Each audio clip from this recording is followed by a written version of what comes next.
Till last Sunday, you had comfortably won every election that you have competed in. That is a remarkable record over 20 years. Now your leadership is challenged and you are competing in the first ever presidential runoff in Turkish history.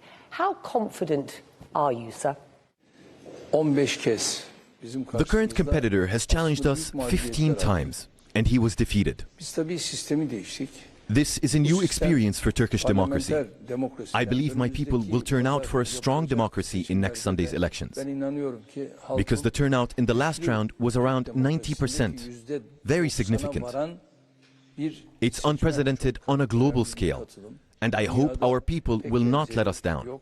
Do you have any evidence to suggest that the US president is meddling in these Turkish elections, that he gave instructions to topple you? Mr. Biden's statement to this effect before he was elected was recorded on TV, unfortunately. And we listened to his words on TV and we were upset. I spoke to him about it later at an international summit. And I told him that I was deeply upset by his remarks and that I didn't expect this from him. How could someone who is going into a runoff election instead of completing the election in the first round be a dictator? That is the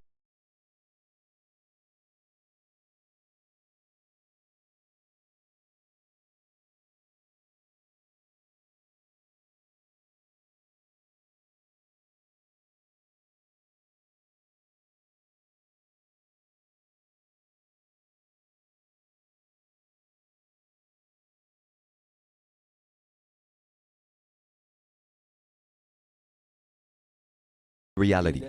We have an alliance with 322 MPs in parliament, and the leader of this alliance is going to go for the runoffs in the first position. What kind of a dictator is that? The West follows a policy based on provocation. I just want you to explain a little more what you mean there. Do you believe, for example, that the massive military and financial aid going to Ukraine is a provocation?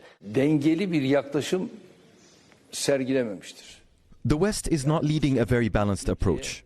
You need a balanced approach towards a country such as Russia, which would have been a much more fortunate approach. For example, the Black Sea Grain Corridor Initiative.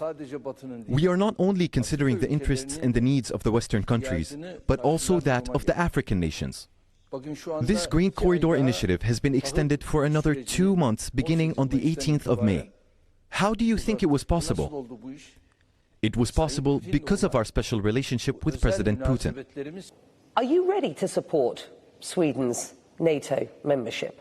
As long as Sweden continues to allow the offshoots of terror groups in Turkey to roam free in Sweden, in the streets of Stockholm, we cannot look favorably on Sweden's membership in NATO. President Erdogan, are you saying that you are not yet prepared to agree to Sweden's accession to NATO?